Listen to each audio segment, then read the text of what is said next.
Hello दोस्तों, आप सभी का बहुत बहुत स्वागत है शिवम लश्करी हॉरर चैनल पर। और आज मैं लेकर आ गया हूँ आप लोगों के लिए एक ऐसी डरावनी भूतिया घटना जिसे सुनकर आप लोगों की रातों की नींद खराब हो जाएगी।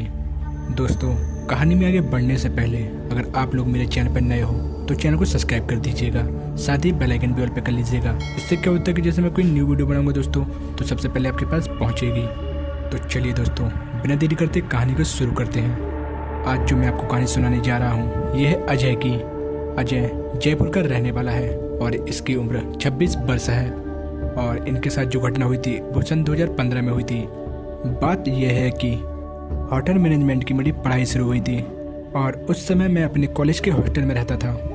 मैं आप लोगों को अपने कॉलेज का नाम नहीं बता सकता क्योंकि इससे मुझे दिक्कत हो सकती है, लेकिन हाँ, मैं आप लोगों को इतना ज़रूर कह सकता हूँ कि जयपुर में सबसे अच्छे कॉलेजों में से एक था। खैर, कॉलेज में एडमिशन होने के बाद मैं अपने कॉलेज के हॉस्टल में ही रहने लगा। मेरे साथ उसी हॉस्टल में एक लड़का भी रहता था जिसका नाम रवि था। साथ में रहते रहते हम दोनों की बहुत अच्छी दोस्ती हो गई थी। तो उस हॉस्टल में रहते रहते हमें पूरा 1 महीना हो चुका था और हमारे साथ ऐसी कोई भी अजीब घटना नहीं हुई। लेकिन 1 महीने बाद मेरे और मेरे दोस्त के साथ एक बहुत ही अजीब घटना हुई। दरअसल एक दिन हुआ कि मैं और मेरा दोस्त रात को हम दोनों पढ़ाई कर रहे थे और फिर रात को हम दोनों ने 1 बजे पढ़ाई बंद की और खाना खाने के बाद हम दोनों सोने के लिए लेट गए। फिर जैसे ही हम दोनों सोने के लिए लेटे तो वैसे ही हम दोनों को किसी औरत के रोने की आवाज़ आने लगी। रोने की वो आवाज़ हमारे कमरे से बिल्कुल बाहर से आ रही थी। उस आवाज़ को सुनकर मैं बहुत ज़्यादा हैरान हो गया था। मैं सोच में पड़ गया था कि आखिर ये औरत है कौन जो हमारे रूम के बाहर आकर रो रही है। पहले तो मुझे ऐसा लगा कि वो रोने की आवाज़ सिर्फ मुझे ही सुनाई दे रही है, लेकिन फिर जब मैंने अपने दोस्त की तरफ नज़र घुमाई तो मैंने देखा कि मेरा दोस्त भी काफ़ी ज़्यादा डरा हुआ है और हैरानी से दरवाजे की बाहर की ओर देख रहा है। मैं अपने दोस्त की शक्ल देखकर समझ गया था कि उसे भी रात को वो रोने की आवाज़ सुनाई दे रही है। फिर रोने की वो आवाज़ धीरे धीरे तेज होने लगी।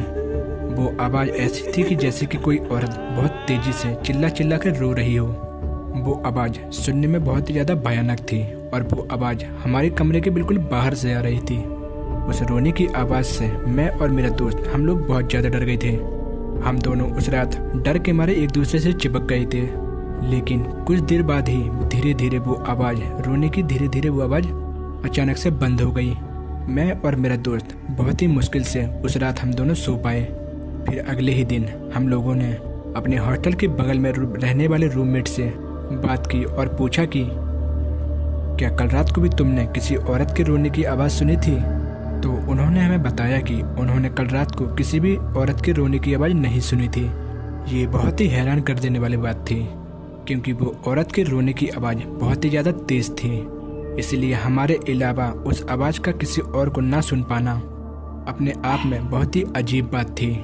खैर, इस घटना के बाद हमारे साथ कई दिनों तक कोई भी ऐसी घटना नहीं हुई, लेकिन कुछ दिनों बाद ही हमारे साथ एक ऐसी घटना हुई जिसके बाद मुझे वो कमरा बदलना पड़ा। दरअसल हुआ कि रवि के मम्मी की बहुत ज़्यादा तबीयत खराब हो गई थी और इसीलिए मम्मी की देखभाल करने के लिए मेरे दोस्त को अपने गांव जाना पड़ा। मेरे दोस्त के घर जाने से उस हॉस्टल में मैं अपने रूम में अकेला हो गया था। तो जिस दिन मेरा दोस्त अपने घर गया था तो उसी दिन रात को मैं अपने रूम में पढ़ाई कर रहा था और फिर रात के 1 बजे खाना खाने के बाद फिर मैं अपने बेड पर लेट गया। लेकिन मेरी बेड पे लेटने के बाद कुछ मिनट बाद ही अचानक से न जाने क्यों मुझे बहुत तेज़ी से डर लगने लगा। उस समय मुझे ऐसा महसूस हो रहा था कि जैसे कि उस रूम में मेरे साथ कोई भी और है जो मुझे देख रहा है। उस समय मुझे डर तो बहुत लग रहा था, लेकिन फिर मैंने सोचा कि शायद अकेले वजह से होने की वजह से शायद मुझे ऐसा लग रहा है, इसलिए मैंने अपने डर पर ज़्यादा ध्यान नहीं दिया और मैं अपनी आंखें बंद कर सोने की कोशिश करने लगा।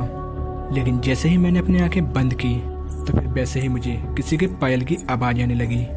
पायल की वो आवाज़ मेरे कमरे के अंदर से आ रही थी और कुछ दूर से वो आवाज़ आकर मेरे सर के पास बंद हो गई। उस आवाज़ को सुनकर ऐसा लग रहा था कि जैसे कि कोई औरत पायल पहने हुए मेरे सर के पास आकर खड़ी हो गई हो। और उस समय मैं अपने कमरे में बिल्कुल अकेला था और मैंने अपने कमरे का दरवाज़ा भी अंदर से बंद किया हुआ था और फिर किसी भी इंसान के मेरे कमरे के अंदर आना बिल्कुल भी नामुमकिन था। कमरे का दरवाज़ा अंदर से बंद होने के बावजूद भी कोई मेरे कमरे में कैसे आ सकता है, ये सोचकर मैं बहुत ही ज़्यादा डर गया था। उस समय मैं इतना ज़्यादा डर गया था कि डर के मारे मैं अपनी आंखें तक नहीं खोल रहा था। फिर डर के मारे मैंने अपनी आंखें कुछ देर के लिए बंद रखी और फिर कुछ देर बाद मेरे दिमाग में पता नहीं क्या आया है, जिसकी वजह से मैंने एक झटके में अपनी आंखें खोल दी। फिर मैंने अपनी आंखें ही खोलते मैंने देखा कि एक बहुत ही ज़्यादा लंबी और डरावनी औरत मेरे जस्ट बिल्कुल बगल में खड़ी होकर सिर्फ मुझे ही देख रही है। वो औरत दिखने में बहुत ही ज़्यादा भयानक थी। मैं उसे देखकर समझ गया था कि ये कोई इंसान नहीं है बल्कि कोई भूत या चुड़ैल है। उस औरत ने सफ़ेद रंग की फटी पुरानी साड़ी पहन रखी थी और उसका चेहरा भी बिल्कुल सड़ा हुआ था। उस औरत का शरीर भी बिल्कुल पतला था और उसके शरीर में बस कहीं कहीं हड्डियां ही नजर आ रही थी। उस औरत की आंखों की जगह पे बस 2 काले गड्ढे ही थे। वो औरत दिखने में बहुत ही ज़्यादा भयानक थी। उस औरत का ऐसा रूप देखकर मेरी हालत मेरे हलक में आ गई थी। उस औरत को देखकर मैं तेजी से चिल्लाना चाहता था, लेकिन उस समय मैं न तो कुछ बोल पा रहा था और ना ही अपनी जगह से हिल पा रहा था। और तभी वो भयानक औरत अचानक से मेरा गला दबाने लगती। वो औरत ताकत से बहुत तेजी से मेरा गला दबा रही थी और उस टाइम मुझे ऐसा लग रहा था कि जैसे कि आज रात मेरी आखिरी रात हो और अब मैं जिंदा नहीं बच पाऊंगा।